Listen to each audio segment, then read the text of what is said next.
वो कपड़े उठाकर नौकरानी के पाँव में फेंकती है और कहती है कपड़े करके दो इसको इस्त्री और इसको नाश्ता भी दो।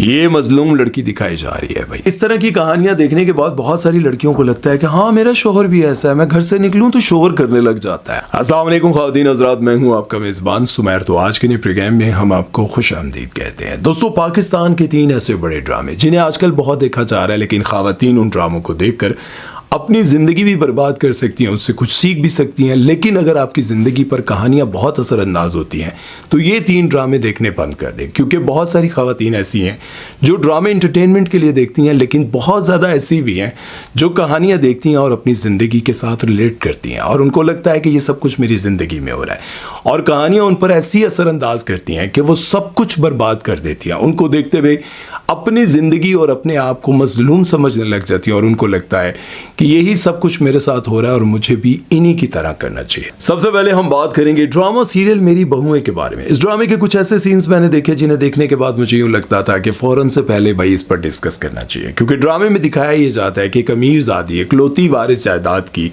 और उसकी शादी हो जाती है एक मिडिल क्लास फैमिली के लड़के के साथ। वही मिडिल क्लास फैमिली का लड़का भी आजकल खूब दिखाते हैं, इतना बड़ा घर, इतना बड़ा लॉन, यार गाड़ी, सब कुछ होने के बावजूद उसको गरीब दिखाया जाता है। खैर, शादी हो जाती है फबिया नामी लड़की के साथ। वो शॉपिंग पर लेके जाता है अपनी नई नवेली दुल्हन को और दुल्हन वहां पर जाने के बाद जिद कर लेती है कि मुझे डायमंड का ये सेट चाहिए, अभी चाहिए, अभी चाहिए। वो कह रहा होता है मेरी इज्जत का जनाजा मत निकालो भाई, मैं नहीं लेके दे सकता। वो कहती है क्यों नहीं लेके दे सकते, अगर लेके दे नहीं सकते थे तो मुझसे शादी क्यों की। भाई वो इतनी बहस करती है, वो मना कर रहा होता है कि भाई दुनिया के सामने मेरा तमाशा ना करो, लेकिन वो तमाशा करती जाती है और बदतमीजी पर उतर आती है। वो उसको हल्का सा हाथ लगाता है, वो गिर जाती है और बदले में वो अपने शौहर के मुंह पर थप्पड़ दे मारती है। और फिर दिखाया ये जाता है कि शौहर ही घर में आकर उससे माफिया मांग रहे और वही कह रही है कि मैं तुम्हारे साथ नहीं रहती, और वही लड़की अपनी माँ के प्रेग्नेंट होने पर एतराज करती है कि तुम्हें जिस उम्र में नानी बनना चाहिए था तुम माँ बन रही हो, मेरे लिए मसाइल खड़े कर रही हो। ये जो मामला था ना, इसको देखकर मुझे यूं लगा कि यार इस पर तो डिस्कस लाजमी करना चाहिए।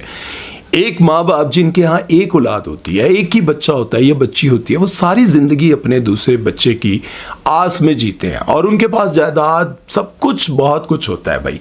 और माँ बाप फिट भी दिखाए होते हैं, मतलब हैंडसम, स्मार्ट, फिट, और उनके यहाँ बेटे की जो है आमद होने लगी होती है। बेटी को ये सब कुछ सुनकर बहुत बुरा लगता है और वो अपनी माँ के साथ बदतमीजी करती है, लेकिन माँ ये कहती है कि भाई इसमें गुनाह क्या है, इसमें हर्ज क्या है। यही हमारे माशरे में बहुत सारी जगहों पर होता है। जब माँ बाप बूढ़े हो जाते हैं या फिर उनकी उम्र ऐसी हो जाती है कि बच्चे जवान हो जाते हैं और वो प्रेग्नेंट हो जाती है माँ, तो इसको गुनाह समझा जाता है। या फिर माँ अगर बुढ़ापे में किसी के साथ शादी कर ले, निकाह कर ले, तो बच्चों को यूं लगता है कि हमारी माँ ने बहुत बड़ा गुनाह कर लिया। बाप अगर शादी कर ले तो लगता है कि बहुत बड़ा गुनाह कर लिया। इसी तरह से इस बात को लेकर बहुत सारे लोग कह रहे हैं हाय अल्लाह, ये क्या दिखा रहे हैं भाई, ये औरत इस उम्र में माँ बन रही है, ये औरत इस उम्र में नानी बननी चाहिए थी, ये माँ बन रही है। लोग एतराज़ कर रहे हैं और मैं ये समझता हूँ कि यार माँ बन रही है तो बहुत अच्छी बात है यार, जायज़ चीज़ दिखाई जा रही है। लेकिन उसी के साथ जब वो सीढ़ियों पर चढ़ती है और वो प्रेगनेंसी वाला सीन जो दिखाया गया है वो नहीं दिखाना चाहिए था भाई। पहले वो कदम रखती है और एकदम जो जिस तरह का वो सीन था ना, मुझे लगता है कि वो नहीं दिखाना चाहिए था। उसके बगैर भी काम चल सकता है, लेकिन ये जो दिखाया जा रहा है कि एक लड़की जो अपने शौहर के मुंह पर थप्पड़ मारती है और थप्पड़ मारने के बाद शौहर उससे माफिया मांग रहा है। भाई शौहर ने तो हाथ लगाया था, लेकिन बीवी जो है वो शौहर के मुंह पर थप्पड़ मारने के बाद फिर भी गुरूर में है। आप लोग मुझे बताएं कि जो बीवियां अपने शौहर के मुंह पर थप्पड़ मार देती हैं मॉल में, लोगों के सामने, बाजार में, उन बीवियों के साथ क्या करना चाहिए? क्या उनसे माफी मांगनी चाहिए? ये जरा आप लोग मुझे बताएं। चलते हैं नेक्स्ट ड्रामे की तरफ और बात करते हैं जी पामाल के बारे में। ड्रामा सीरियल पामाल की कहानी एक ऐसी लड़की पर बेस है जो कि राइटर है और दिमागी तौर पर सेटियासी गई है। ड्रामे में तो ये दिखाने की कोशिश की है कि उसका जो होने वाला शोहर है वो दिमागी तौर पर सेटियासा गया है, लेकिन मैं ये समझता हूं कि लड़की सेटियाई हुई है। आप जरा मेरी बातें सुने और खुद ही बताएं कि कौन इन दोनों में से दिमागी तौर पर ठीक नहीं है। वो लड़की जो घर से पहली बार निकलती है अपनी माँ की दवाइयां लेने के लिए और मोटरसाइकिल वाले लड़कों से डरने लग जाती है। उसी दौरान उसकी टक्कर होती है एक अमीरजादे के साथ जिसके पास एक बड़ी काली गाड़ी जिसके शीशे भी काले हैं। उसके साथ गाड़ी में बैठ जाती है घर जाने के लिए। वो उसकी मदद करना चाहता है। अकेली गाड़ी, अकेला बंदा, सोना बंदा, शीशे काले, उसमें उनको डर नहीं लग रहा। लेकिन खुले रोड पर दो मोटरसाइकिल वाले लड़कों से उनको डर लगने लग जाता है। खैर तवील सफर करने के बाद वो उसको घर पे ड्रॉप करता है और उसके बाद उसको उससे मोहब्बत हो जाती है। वो सीधी सीधी शादी खड़काता है। शादी के बाद भाई वो लड़की इतने बड़े घर में आती है, महल जैसे घर में आती है, और वहां आने के बाद उसको लगता है कि मेरी जिंदगी में मेरी कोई अपनी सल्तनत नहीं है। भाई सल्तनत क्या, उसमें दिखाया ये जाता है कि भाई आप लोगों ने किचन में नहीं जाना, यहां सारे नौकर चाकर होते हैं, आपने किचन में नहीं जाना। उसको लगता है कि मेरी जिंदगी एक कैद है। वो क्या करता है कि अपनी बीवी को खुश करने के लिए एक फ्लैट लेके देता है। फ्लैट भी हमारे घरों से बहुत बड़ा घर। खैर ये खूबसूरत और सटियाई हुई लड़की अपने उस शोहर को बताए बगैर घर से निकल जाती है, जो हर वक्त उसको ये बताता रहता है कि मेरी जो बात नहीं मानता, मुझे बहुत गुस्सा आता है। और वो लड़की जिससे वो बेपनाह मोहब्बत करता है, वो अपने शोहर को बताए बगैर निकल जाती है और वो सारा दिन फोन करता रहता है और मैडम फोन भी नहीं उठाती। और उसके बावजूद उनको लगता है कि मेरा शोहर बहुत ज्यादा साइको है, नफ्सियाती है। वो शोहर जो खूबसूरत भी है, मालदार भी है, और वो चाहता है कि मेरी बीवी किसी और की तरफ देखे बिना वो बीवी अपने बचपन के कजन के साथ जाकर ऐसे मजाक करने लग जाती है। कभी उसके साथ चिपक कर बैठती है, कभी उसका हाथ पकड़ती है, कभी वो उसका हाथ पकड़ता है, और वो कहती है कि इस पर शक भी ना करो, वो तो मेरा बचपन का मासूम सा दोस्त है। भाई वो शोहर जिसके पैसे पे तुम अय्याशी भी कर रही हो, अपना लाइफस्टाइल भी दिखा रही हो और मजे भी कर रही हो, वो शोहर जब तुम्हें मना करता है कि भाई अपने इस बचपन के कजन के साथ ये हरकतें मत करो, तो तुम्हें ये बुरा लगता है। और बीवी को इन बातों पर गुस्सा आने लग जाता है कि मेरा शोहर घर से निकलने से मुझे मना क्यों करता है।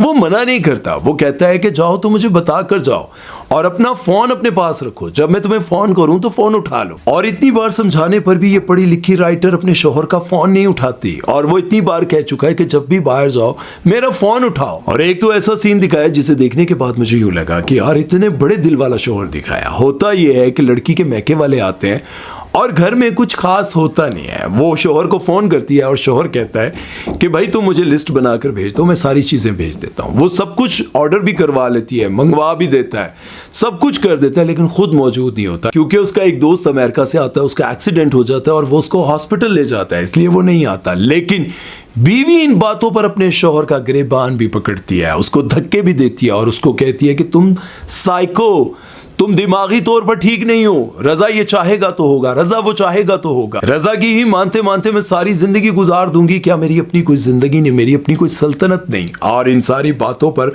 वो अपने शोहर से इंतहा की बदतमीजी करती है। ये सारी बदतमीजियां दिखाने के बाद क्या होता है, शोहर सुबह उठकर अपनी बीवी से खुद माफी मांग रहा होता है। शोहर कह रहा होता है कि मेरे कपड़े प्रेस कर दो। वो कहती है कि अच्छा, कपड़े प्रेस करवाने के लिए मुझसे राजीनामा किया है। वो कपड़े उठाकर नौकरानी के पाँव में फेंकती है और कहती है कपड़े करके दो इसको इस्त्री और इसको नाश्ता भी दो।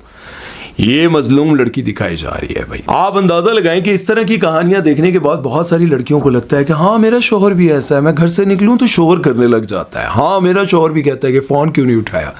यार अगर एक मिनट के लिए आप सोचो कि जिस तरह की उस बंदे की पर्सनालिटी दिखाई गई है, जिसके पास इतना पैसा है, गाड़ी है, सब कुछ है, अगर वो तुम्हें लिफ्ट ही ना कराए तो क्या फर्क पड़ता है? कोई फर्क नहीं पड़ेगा भाई। लेकिन दिखाया यह जाता है कि भाई जिस तरह से उसने उसके बाजू से पकड़ा है और उसके बाजू पर नील पड़ गया, कोई इतना बड़ा इशू बना दिया इस ड्रामे में। भाई वो उसको साइको कह रही है, पता नहीं बदतमीज और क्या कुछ नहीं कह रही, और वो इसके बदले में उसको बाजू से पकड़कर झंझोड़ता है। अब लड़की होती नाजुक है, उसको निशान पड़ जाते। इस बात को इतना ज्यादा हाईलाइट किया जा रहा है, देखा साइको है, जालिम है। लेकिन दूसरी तरफ फबिया जो है वो अपने शोहर के मुंह पर बाजार में थप्पड़ मार देती है, उसको कोई हाईलाइट नहीं करता कि भाई शोहर के मुंह पे थप्पड़ मार रही है। ड्रामा सीरियल तेरे बिन में शोहर के मुंह पे थप्पड़ मारा जाता है, उसको हाईलाइट नहीं किया जाता। ड्रामा सीरियल मेरे पास तुम हो में शोहर की मोहब्बत को हाईलाइट नहीं किया जाता। हाईलाइट किस बात को किया जाता है? 2 टके की औरत। ये सारी चीजें दिखा दिखा के हमारे माशरे की उन औरतों को जो अपने घरों में अपने शोहरों की खिदमत गुजार है, अपने शोहरों से मोहब्बत करती हैं, उनको ये बात बताई जा रही है कि भाई तुम गलत तो कर रही हो, वो अपने काम सारे खुद करे।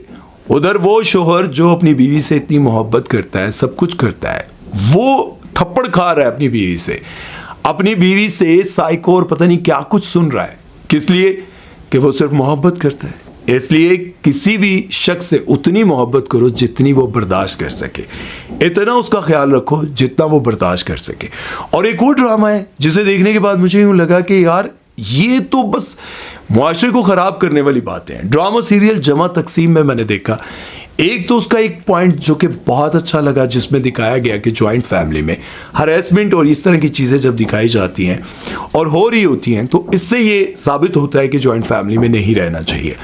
लेकिन ये भी तो दिखाया जा रहा है कि भाई एक लड़की जो अपने शौहर से मोहब्बत करती है और जब उसकी शादी नहीं होती तो वो ये चाहती है किसी न किसी तरह से शादी हो जाए और मैं अपने शौहर के पास चले जाऊं। जब शादी हो जाती है तो अचानक से उसको ये लगने लग जाता है कि भाई मेरे साथ तो बहुत जुल्म हो रहा है। अब जुल्म क्या हो रहा है भाई, इतना बड़ा घर है जहां पर नौकर चाकर सारे काम कर रहे होते हैं, सिर्फ 3 बहुओं पर 3 जिम्मेदारियां होती हैं, 3 टाइम का अलग अलग खाना सबकी जिम्मेदारी होती है बनाना।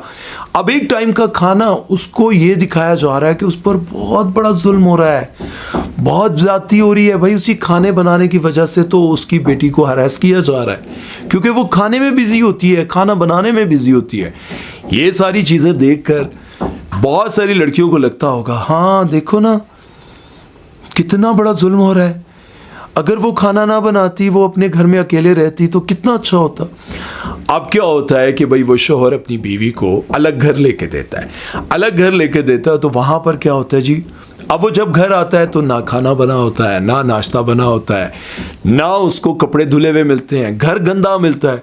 भाई जब तुम्हें शौक था कि मैं यहाँ पे नहीं रह सकती, मेरे पर बहुत जुल्म हो रहा है, मुझे तो ये काम में रहना पड़ता है बिजी, हरेसमेंट वाली बात वो समझ में आती है अगर ये इशू दिखाया जाता।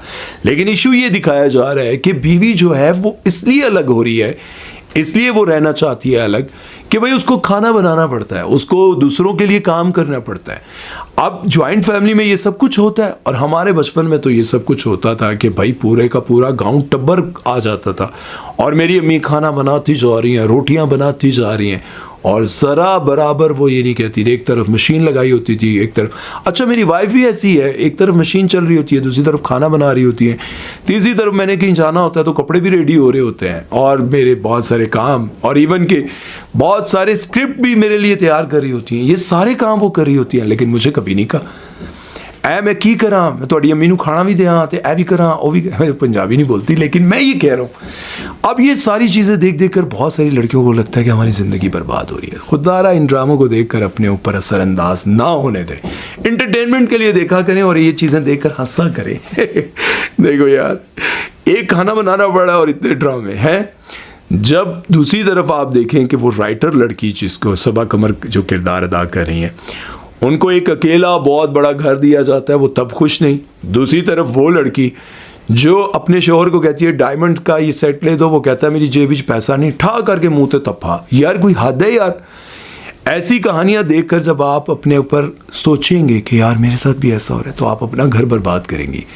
आप ऐसे ड्रामों को देखकर ये मत सीखें कि आपके साथ हो रहा है, आप ये सीखें कि अगर मैंने ये सोचा तो मेरा घर बर्बाद हो जाएगा। अपने घर को, अपनी जिंदगी को बचाओ ऐसी तमाम सोचों से जिससे आपका घर बर्बाद हो। मुझे उम्मीद है कि जो बातें मैं आपको समझाना चाह रहा था वो आपको समझ आई होंगी। अपना बहुत सारा ख्याल रखिएगा, दुआ में याद रखिएगा। सुमैर चौधरी को दीजिए इजाजत। अल्लाह हाफिज।